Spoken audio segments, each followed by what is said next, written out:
समस्त हिंदुस्तान के हिंदू और स्वर्णकार बंधु और माता भगिनी को मैं दिनेश शिवले और ऋग्वेद न्यूज चैनल की ओर से सभी को साष्टांग दंडवत प्रणाम और जय श्री कृष्ण। जन्माष्टमी का पर्व भगवान श्री कृष्ण के जन्मदिन के रूप में मनाया जाता है। भाद्रपद मास की कृष्ण पक्ष की अष्टमी के दिन श्री कृष्ण का जन्म हुआ था। श्री कृष्ण का जन्म मथुरा की कारागर में रोहिणी नक्षत्र में हुआ था। जब भाद्रपद मास की अष्टमी के दिन रोहिणी नक्षत्र हो तो उसे बहुत ही शुभ माना जाता है। इस साल जन्माष्टमी 30 अगस्त 2021 को देश भर में मनाई जा रही है। देश भर में जन्माष्टमी को लेकर लोगों में खासा क्रेज देखने को मिल रहा है। बाजार लड्डू गोपाल के वस्त्रों से सजे पड़े हैं। श्री कृष्ण का जन्म वासुदेव की पत्नी माता देवकी के गर्भ से 8वीं संतान के रूप में हुआ था। जन्म के बाद श्री कृष्ण को गोकुल यशोदा भेज दिया गया था। आइए डालते हैं श्री कृष्ण की जन्म कथा पर एक नजर। जन्माष्टमी जन्म कथा। श्री कृष्ण का जन्म मथुरा के उग्रसेन राजा के बेटे कंस का वध करने के लिए हुआ था। पौराणिक कथाओं के अनुसार द्वापर युग में मथुरा के उग्रसेन राजा के बेटे कंस ने उन्हें सिंहासन से उतारकर कारागार में बंद कर दिया था और खुद को मथुरा का राजा घोषित कर दिया था। राजा की एक बेटी और एक बेटा था। बेटा कंस और बेटी देवकी। देवकी का विवाह वसुदेव के साथ तय कर दिया गया और बड़ी धूमधाम के साथ वासुदेव के साथ उनका विवाह कर दिया गया। लेकिन जब कंस देवकी को हंसी खुशी रथ से विदा कर रहा था, उस समय आकाशवाणी हुई कि देवकी का 8वां पुत्र ही कंस का वध करेगा। आकाशवाणी सुनकर कंस की रूह कांप गई और वह घबरा गया। आकाशवाणी के बाद कंस ने बहन देवकी की हत्या करने की ठान ली। लेकिन उस दौरान वासुदेव ने कंस को समझाया कि देवकी को मारने से क्या होगा। देवकी से नहीं बल्कि उसको देवकी की 8वीं संतान से भय है। वासुदेव ने कंस को सलाह दी कि जब हमारी 8वीं संतान होगी तो हम आपको सौंप देंगे, आप उसे मार देना। कंस को वासुदेव की ये बात समझ आ गई। लेकिन कंस और देवकी को कंस ने कारागार में कैद कर लिया। देवकी और वासुदेव की 7 संतानों को कंस मार चुका था। अब 8वां बच्चा होने वाला था। आसमान में घने बादल छाए थे। तेज बारिश हो रही थी।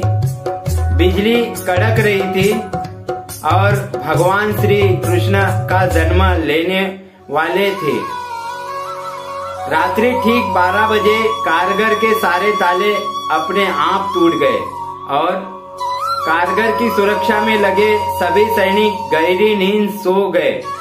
उसी समय वासुदेव और देवकी के सामने भगवान विष्णु प्रकट हुए और उन्हें कहा कि वे देवकी के गर्भ से 8वें पुत्र के रूप में जन्म लेंगे।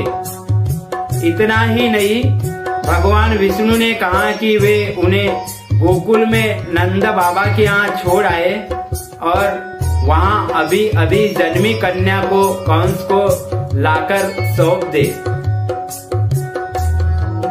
वसुदेव ने भगवान विष्णु के बताए अनुसार ही किया। गोकुल से लाए कन्या को कंस को सौंप दिया। कंस ने जैसे ही कन्या को मारने के लिए हाथ उठाया, कन्या आकाश में गायब हो गई और आकाशवाणी हुई कि कंस जिसे मारना चाहता है वे तो गोकुल पहुंच चुका है। यह आकाशवाणी सुनकर कंस और घबरा गया। कृष्ण को मारने के लिए कंस ने बारी बारी से राक्षस गोकुल भेजे, लेकिन कृष्ण ने सभी का वध कर दिया। आखिर में श्री कृष्ण ने कंस का भी वध कर दिया। जय श्री कृष्ण। आज हम आपको कृष्ण जन्माष्टमी की पूजा और विधि बताएंगे। कान्हा श्री कृष्ण, गोपाल, घनश्याम, बाल मुकुंद, गोपी मनोहर, श्याम, गोविंद, मुरारी, मुरलीधर, जाने कितने सुहाने नामों से पुकारे जाने वाले यह खूबसूरत देव दिल को बेहद करीब लगते हैं। इनकी पूजा का ढंग भी उनकी तरह ही निराला है। आइए जाने कैसे करे श्री कृष्ण पूजा। चौकी पर लाल कपड़ा बिछा लीजिए। भगवान कृष्ण की मूर्ति चौकी पर एक पात्र में रखिए। अब दीपक जलाकर साथ ही धूप बत्ती भी जला लीजिए। भगवान कृष्ण से प्रार्थना करें कि हे भगवान कृष्ण, कृपया पधारिए और पूजा ग्रहण कीजिए। श्री कृष्ण को पंचामृत से स्नान कराए, फिर गंगा जल से स्नान कराए। अब श्री कृष्ण को वस्त्र पहनाए और श्रृंगार कीजिए। भगवान कृष्ण को दीप दिखाए, इसके बाद धूप दिखाए। अष्टगंध, चंदन या रोली का तिलक लगाए और साथ ही अक्षत चावल भी तिलक पर लगाए। माखन, मिश्री और अन्य भोग सामग्री अर्पण कीजिए और तुलसी का पूजा विशेष रूप से अर्पण कीजिए। साथ ही पीने के लिए शुद्ध गंगा जल रखें। अब श्री कृष्ण का इस प्रकार ध्यान कीजिए।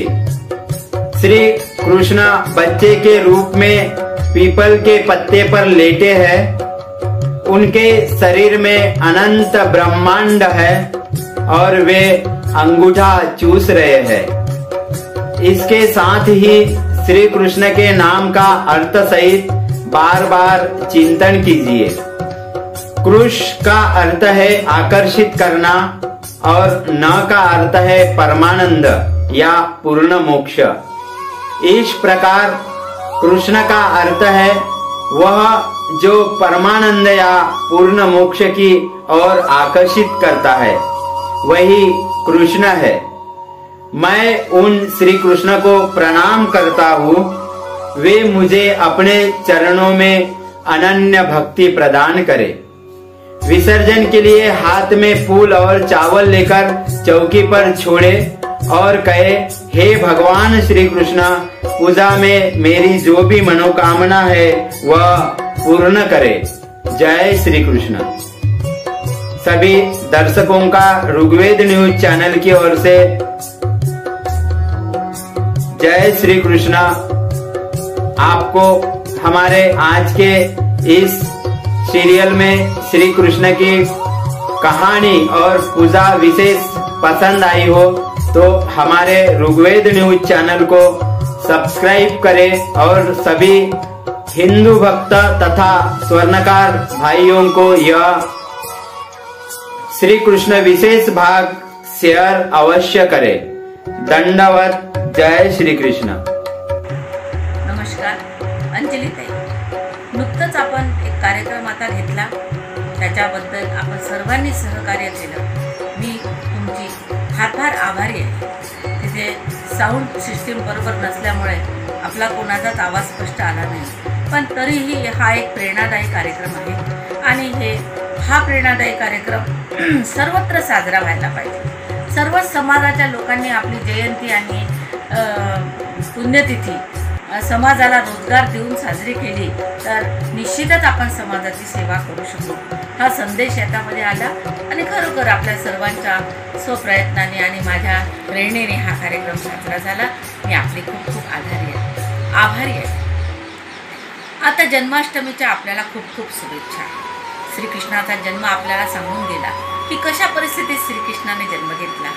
दैन्य, दुःख, अराजकता, त्या काळची परिस्थिती, कंसाचा अत्याचार, आजही तीच परिस्थिती आपल्याला थोड्याफार प्रकारे पाहायला मिळते. म्हणून श्रीकृष्ण हे 12 वाजता रात्री जन्म झाला. अष्टमी तिथी, रोहिणी नक्षत्रात चंद्र गेला होता तेव्हा श्रीकृष्णाचा जन्म झाला. तर श्रीकृष्ण अष्टमीलाच का आले? अष्टमी म्हणजे 5 तत्व आणि 3 गुण, अष्टदा प्रकृती. आणि नवमी म्हणजे नवद्वारे पुरा देही देहीनाम षण्मंगल. नवमीला नंद उत्सव. नंद उत्सव म्हणजे आपल्यामध्ये जो परमात्मा सदैव वास करणार आहे तो तुमच्यात आहे, माझ्यात आहे, परंतु आपण त्याला शोधलं नाही अजून. आणि ज्या दिवशी आपण शोधू त्याला, ती आपल्यासाठी खऱ्या अर्थानं जन्माष्टमी. आणि शोधा, नक्की शोधा. हजर सच्चिदानंद रूपाय विश्व उत्पत्ती आदि हे कवी तापत्रय विनाशाय श्रीकृष्णाय वयं नमः. अशा श्रीकृष्णाचा हा पत्ता आहे. आणि या पत्त्याप्रमाणेच त्याच्याकडे जाता येते. जेव्हा आपल्या मनाचं विक्षरण होईल, गोपींच्या मनाचं विक्षरण झालं होतं तेव्हाच त्यांना श्रीकृष्ण अनुभवाला आला होता. श्रीकृष्ण अनुभवाचा विषय आहे, राम आचरणाचा विषय आहे. आणि दोन्हीचा समन्वय म्हणजे श्रीकृष्ण. म्हणूनच आधी राम आले. जेव्हा तुमचं आचरण शुद्ध होईल, तेव्हा तुमचं कर्म निष्काम होईल. म्हणूनच भगवंतांनी अर्जुनाला गीता सांगितली. 18 दिवस युद्ध चाललं गीतेचं. युद्धामध्येच भगवंतांनी उपदेश केला. युद्ध म्हणजे काय? आपलं रोज आपल्याशी युद्ध आहे. कधी काम विकार, कधी लोभ विकार, कधी विषयाचे विकार आपल्याला त्रस्त करत असतात. आणि अशा वेळेला भगवंतांनी जी गीता सांगितली, हा गीतेचा संदेश. माझी अशी इच्छा आहे, मी तर त्यासाठी काम करतच आहे. एक शाळा घेतली होती दत्तक, 2 वर्ष त्याच्यावर मेहनत केली आणि ती मुलं आम्ही घडवले आणि त्यांना गीतेचा संदेश दिला. असाच हा गीतेचा संदेश त्या समाजापर्यंत पोहोचायला पाहिजे. त्यासाठी माध्यम आहे युवा पिढी. शाळांपासून कॉलेजेसपर्यंत सर्वांना गीतेचं ज्ञान असलं पाहिजे. आधी गीता आणि मग भागवत. गीता हे कर्माचं शास्त्र आहे आणि भागवत हे मुक्तीचं शास्त्र आहे. मुक्ती मनाला मिळत असते. मन येव मनुष्याना कारण बंध मोक्ष आहे. आणि आपले श्रीकृष्ण जगताचे गुरु आहे. वसुदेव सुतम देवम कंसचानूरमर्दनम देवकी परमानंदम कृष्णं वंदे जगद्गुरु. चला तर जन्माष्टमीच्या शुभेच्छा. आणि आपण निश्चितच श्रीकृष्णाला आपल्या जन्मामध्ये प्राप्त करू अशी मी ईश्वर चरणी प्रार्थना करते. हरि ओम.